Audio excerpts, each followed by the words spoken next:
Bienvenidos amigos a este nuevo video en el canal donde vamos a estar hablando un poco sobre lo que sería el final de Bad Batch. Ya estamos prácticamente a nada de eso y qué cosas van a dejarse sin contar, qué cosas se podrían haber contado, qué cosas nos van a contar en este final y obviamente también relacionarlo con aquel posible proyecto que va a terminar siendo el desarrollo que continúe esta historia después de que The Bad Batch haya concluido. Es interesante pensar que Jennifer Corbett, que es una de las productoras de esta serie, estuvo justamente mencionando de que la historia de Ventress se va a continuar en otro contenido, se va a terminar de desarrollar. Ya sabemos que dicen ellos que insisten de que nos quieren contar por qué no se descanoniza ni se desadapta la historia de Ventress en Discípulo Oscuro para justamente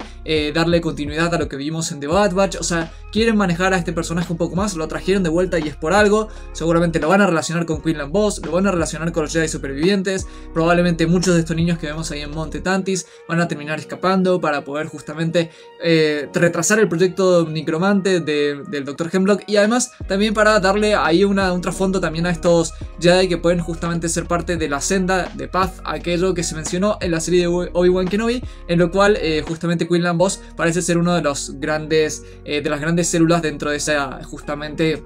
organización para ayudar a aquellos Jedi o sensibles a la fuerza a desaparecer de ojos del Imperio. Que además para mí yo no creo que solo sean Jedi los que estén justamente desapareciendo del Imperio, sino también hay un poco más. Creo que bueno, Omega seguramente va a ser uno de los personajes que va a sobrevivir y que seguramente va a estar relacionada después en algún momento con Ventress o Quinlan Vos o otros personajes que van a tener esta relación directa con The Path. Me parece interesante eso por un lado comentarles, y por otro lado yo creo que esta serie debería concluir en una batalla en el Monte Tantis donde veamos a los clones confrontar a los Stone Troopers y en esta escaramuza en la cual los Stone Troopers justamente tengan que soportar el ataque de los clones que vienen a liberar la mayor cantidad de hermanos posible. Yo creo que también deberíamos ver que sería una especie de derrota en ambos lados, ¿no? O sea, una situación en que para el Imperio el Monte Tantis queda descubierto, el ataque llega justamente a ser de tal compromiso, de tal grado, de tal magnitud, que va a retrasar el proyecto Necromante hasta lo que va a ser justamente épocas post episodio 6, donde vamos a ver que esto se retoma ahí en manos de Gideon y un poco del padre de Armitage Hux, o sea, Brendol, quien es justamente quien parece finalmente traer este proyecto a conclusión para después en un episodio 9 tener ya a Palpatine clonado y obviamente también el origen del padre de Rey y todo ese tipo de cosas. Por otro lado, quiero comentarles que me parece interesante que para mí también va a ser una derrota para los clones, y debería de ser así para que entendamos de que no sobreviven tantos clones, de que podemos llegar justamente a la serie de Rebels diciendo que los grandes supervivientes de este gran evento son Rex, Wolf y Gregor, personajes que todavía no nos vemos realmente concluir juntos, o sea, sobre todo a Wolf, que no sabemos bien dónde está, pero que ya su participación en un capítulo anterior justamente le puede ya abrir la puerta a empezar a conectarse con Rex y traer más clones para esta escaramuza, como para formar un poco más de fuerzas, un poco más de desertores, de clones de desertores, pero sin duda entre estas filas debería estar Cody, deberíamos ver caer a Hauser, a Echo, a Crosshair, a Hunter. Yo creo que hay muchos clones que nos tienen que aprovechar en este momento de Bad Batch, contar su final, y sería una gran derrota para ellos también, algo que también motive a Rex a aislarse, no querer saber más nada con la guerra, con la resistencia contra el Imperio. Entonces hay algo que me gustaría que esto se concluya de esa manera. No veo otras razones para llegar justamente a este desenlace, me parece que hay que hacerlo, y si no lo hacen ahora simplemente están pateando la piedra para que más adelante lo veamos, activa o pasivamente. Activa es en una batalla final, o pasivamente es simplemente que de repente van desapareciendo los personajes, nadie sabe bien por qué, nadie sabe cuál fue el paradero de ese personaje, pero simplemente se sabe que ya no están más con nosotros. Algo que creo que muchos personajes como Hunter, como Echo, como Crosshair, como Wrecker, son personajes que no merecemos ese final, sino nos merecemos un final en el cual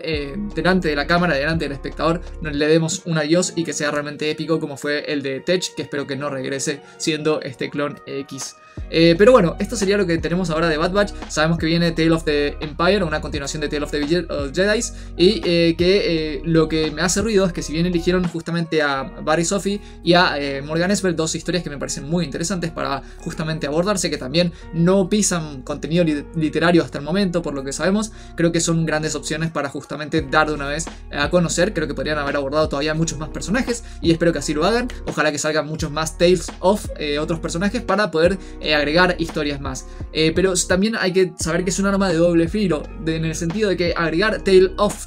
permite contar justamente el desarrollo de un personaje un poco más apresurado, con pocos capítulos, pero concretamente. Pero hay personajes que dan para un poco más que 6 capítulos o 3 capítulos o pocos minutos en pantalla. Merecen tal vez sus series enteras, y esto creo que es lo que nos han querido hacer entender con Ventress. Creo que Ventress justamente es el personaje que va a tener ahí su serie propia. Es probablemente, o va a ser coprotagonista en alguna serie. Es probablemente la continuación de lo que veamos de Bad Batch. Ya estamos más a nada de eso, que eso concluya. Vamos a seguramente ver a los niños escapar, a los niños sensibles de la fuerza escapar del Monte Tantis, y seguramente estos, acompañados de Omega, terminen justamente en The Path, conozcan a Quinlan Vos, a Ventress nuevamente, algunos que otros se han entrenado, tal vez veamos a Gundy nuevamente. Creo que esas puertas todavía están ahí para manejarse. La que no me encaja para nada es la de la bestia Silo. Yo creo que esa es una de las tramas que se le tiene que dar un punto final de una vez por todas, porque el potencial de eso cada vez se va disipando más y más y más, y creo que la verdad que o va para el olvido o va para algo que se va a volver exageradamente innecesario. Entonces yo creo que hay que ver justamente eso. Vamos a hablar también sobre lo que serían las tramas que pudo haber tenido esta serie y que hasta el momento no las dio, y que creo que ya por el tiempo que nos queda de serie probablemente no lo tengamos. Ojalá que me equivoque, ojalá que en los próximos capítulos veamos que estoy equivocado y que veamos estas tramas, pero creo que el potencial de desarrollar particularmente 2 tramas más hubieran sido interesantes, sobre todo por lo larga que fue esta serie, por la cantidad de capítulos que tuvo, y porque algunos capítulos avanzaron mucho más lento que otros, donde creo que podrían haberse abordado tal vez a estos personajes. Me parece que podríamos haber abordado principalmente a 2 personajes. Por un lado a Boba Fett. Creo que por él merecía estar en esta serie de alguna forma u otra, porque me parece que la inclusión de Cad Bane, la inclusión de Fennec Shand lo relacionan a él directamente. Son 2 personajes que antes o después van a influir en su vida, y son 2 personajes que se los seleccionó por algo, y a él también se lo podrían haber seleccionado, porque tuvimos a Daniel Logan haciendo voz para clones. Podrían haberlo traído para hacerle la voz a Boba Fett. Él es Alpha, como se lo mencionó en la temporada 2. O sea, lo tuvieron ahí dando vueltas, y además es un clon. O sea, estamos viendo la caída, el último suspiro de los clones. Un final de, quieras o no, sus hermanos. Un final de algo que representa también a su padre, a Jango Fett. Entonces él creo que tendría voz y voto para justamente opinar en esta época de cambios, dar justamente su mirada en todo esto, y contarnos por qué él aún así elige al Imperio como un cliente. No tengo ninguna duda en realidad de que vamos a ver justamente su interacción en algún momento con Omega, o opinar justamente de Omega, pero creo que esta serie podría habernos dado mucho más de Boba Fett y sus opiniones hacia los clones, a esta época de cambios, y hacia Omega, y bueno, tal vez incluso haber funcionado como un cazarrecompensas, como un villano tal vez para la serie, como un antagonista, no sé. Hubiera sido interesante, pero creo que si no lo han metido es porque nos quieren contar su historia en otro medio. Vamos a mencionar la otra historia que yo creo que podrían haber abordado en esta Bad Batch. Es que justamente en un momento en la primera temporada se intentó, y creo que fue una gran idea, y me decepcionó mucho que la cortaran tan rápido, pero se trató de meter justamente en la psiquis, en los pensamientos de los primeros Stone Troopers. Tuvimos la oportunidad de conocer a los primeros 4 Stone Troopers, 2 chicas y 2 varones, que tenían justamente, que los vimos en el casco, los vimos ahí formar parte de las filas de élite con armadura de clones, pero que eran los primeros humanos recluta que justamente obedecían y estaban bajo el mando de Crosshair, que a su vez él estaba bajo las órdenes directas de Tarkin, y después obviamente de Rampart. Pero justamente daba ya a pensar que teníamos justamente los primeros vistazos a los pensamientos de ellos, que nos comentaban que algunos de ellos unirse al Imperio les cambiaba la vida, les daba un hogar, les daba plata, les daba estabilidad, les daba seguridad, les daba una situación en la que empezaban a hacer algo, ¿no? Les daba una puerta laboral que antes no tenían, porque justamente era trabajo de los clones, y que ya estaban a fines de guerra. Entonces también ellos pensaban de que su tarea iba a ser más sencilla, iba a ser más policial, más de control, más de no de librar una guerra, no de estar en el frente de una gran batalla, sino de estar justamente controlando y trayendo la paz en la galaxia. Es lo que ellos pensaban, y llega el punto en el cual justamente está esta rivalidad entre cómo ven a los clones como algo a desechar, como que ya no son eficientes, como que la nueva generación son ellos, como que ellos vienen a reemplazarlos, pero que también los clones tienen mucho que enseñarles, que son prácticamente sus tutores, son sus superiores en algunos casos. Entonces está ahí como esa situación en la que a veces vemos respeto y en otras veces vemos como que se confrontan para ver quién supera a quién, que es una rivalidad interesante que muchos hemos puesto a prueba más de una vez pensando justamente si los clones están a la altura de los Stormtroopers o si los Stormtroopers son menores, en menor calidad, en menor eficiencia, en menor efectividad en lo que sería el disparo y todo ese tipo de cosas, que parecía que los clones estaban ahí superando. A diferencia de los clones que fueron creados para la guerra y que muchos de ellos, si bien conocieron a los Jedi y los Jedi le dieron individualidad, muchos de ellos no los conocieron directamente a los Jedi. Muchos de ellos simplemente fueron soldados que lucharon en el día a día para la guerra. En cambio, tenemos acá soldados reclutas que se eligen, o no tienen tal vez la elección, pero se unen al imperio, donde tienen familia, tienen padre, madre, tienen hijos,